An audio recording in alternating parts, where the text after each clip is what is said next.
When Nigeria decided to build a brand new capital city from scratch in the middle of the savannah, millions of tons of granite were needed for foundations for the entire physical substance of a modern capital.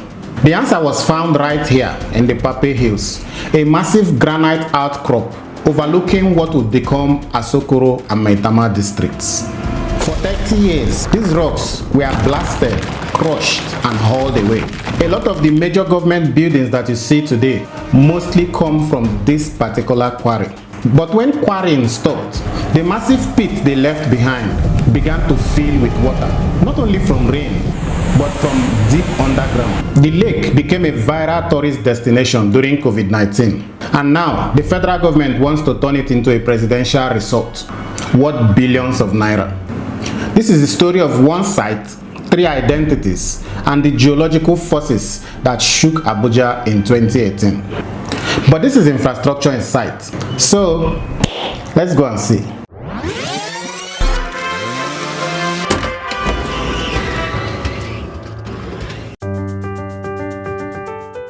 This is not a natural lake. This is industrial archaeology. You're looking at the void left behind when a mountain was removed one truckload at a time. The name Mpape comes from Quarry language. It translates simply to rock, and for good reasons. When the federal government issued Decree 6 in 1976 to relocate the capital from Lagos, the engineers had a logistical nightmare. The proximity of Mpape to the designated Central Business District was strategic. High-quality granite, short haulage distance, minimal transport costs.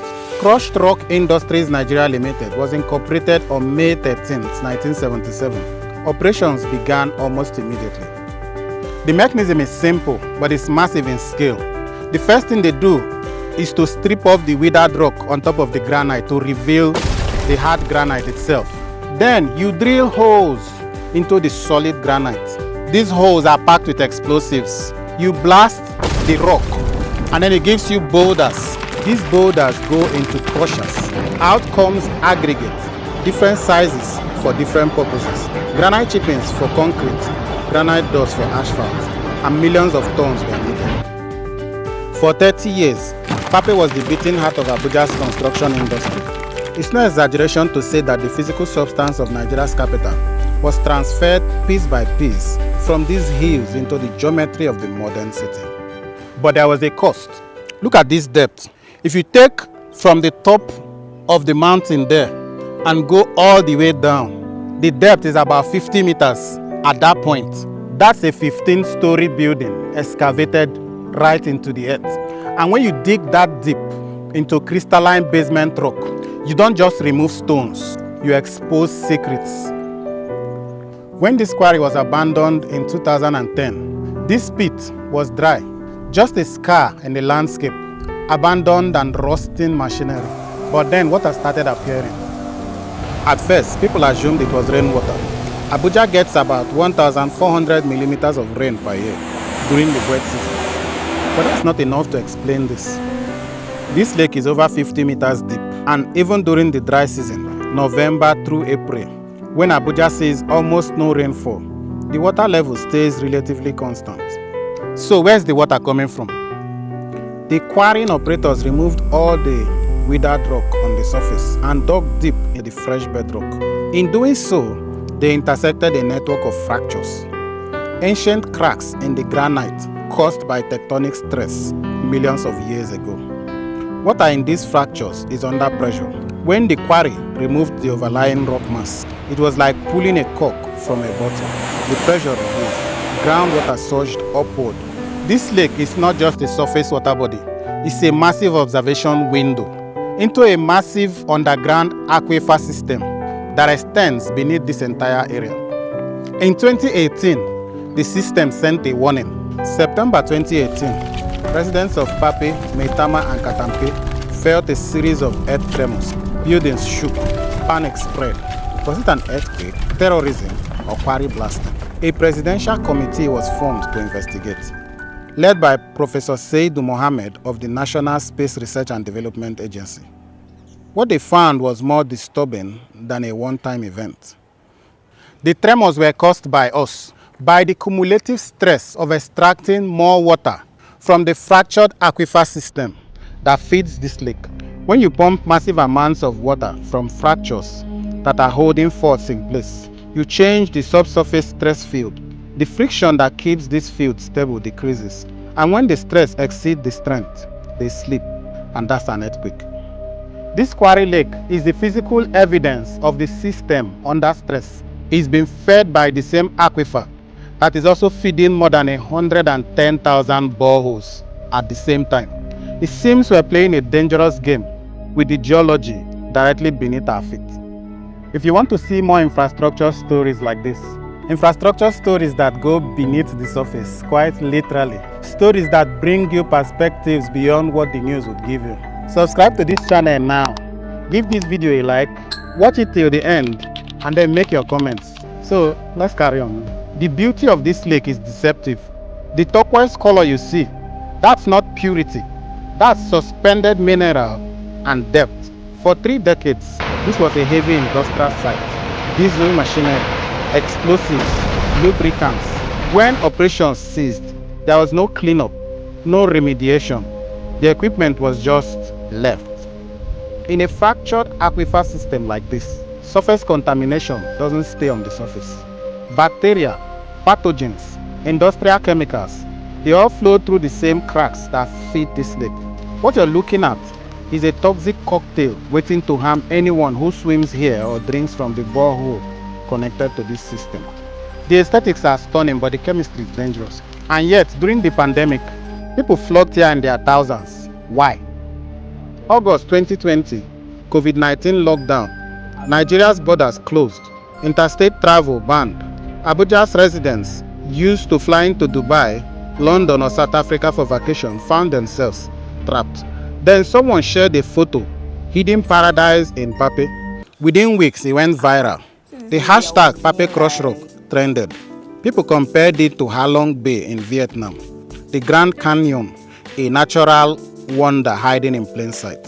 For the first time, wealthy residents from Asokoro and Maitama were driving down to Mpape, not to hire labor, not just driving through, but driving down here to experience pleasure. The local youth saw an opportunity.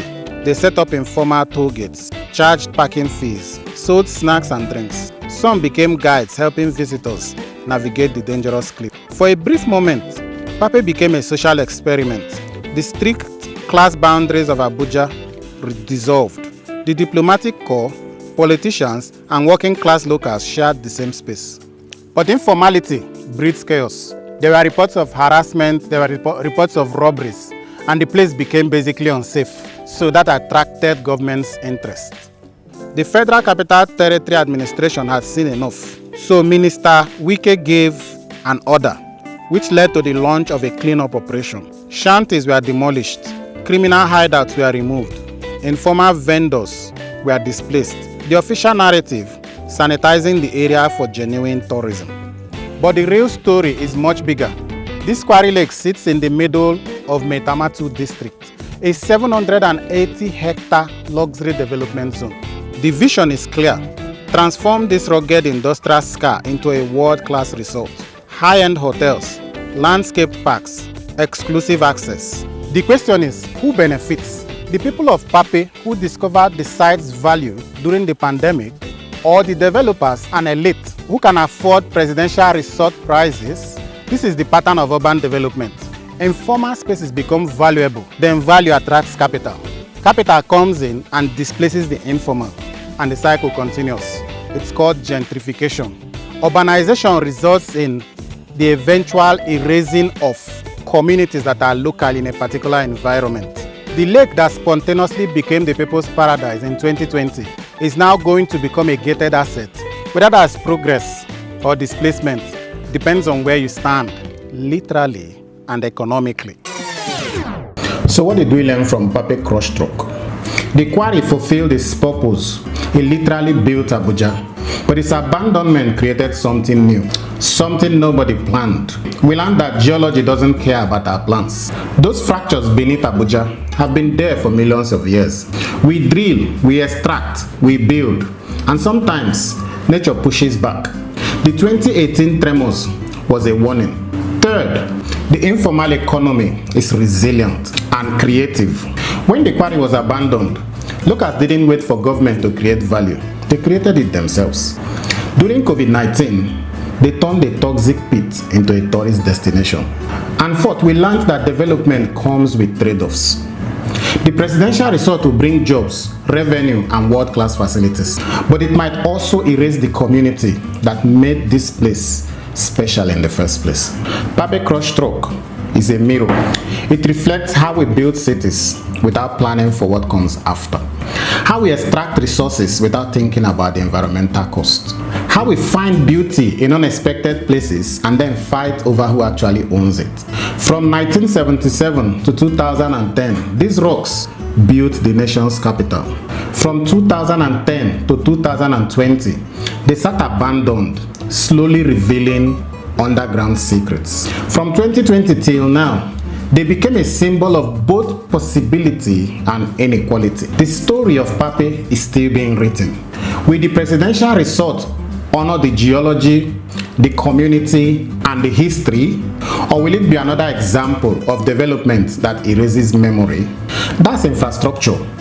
It's never just concrete and water. It's people, it's politics, it's geology, and it's always more complicated than it looks. If you want to see more stories like this, stories that go beneath the surface, quite literally, hit that subscribe button right now. Give this video a like and kindly express your view in the comments. Thanks for watching this video, and I'll see you in the next one.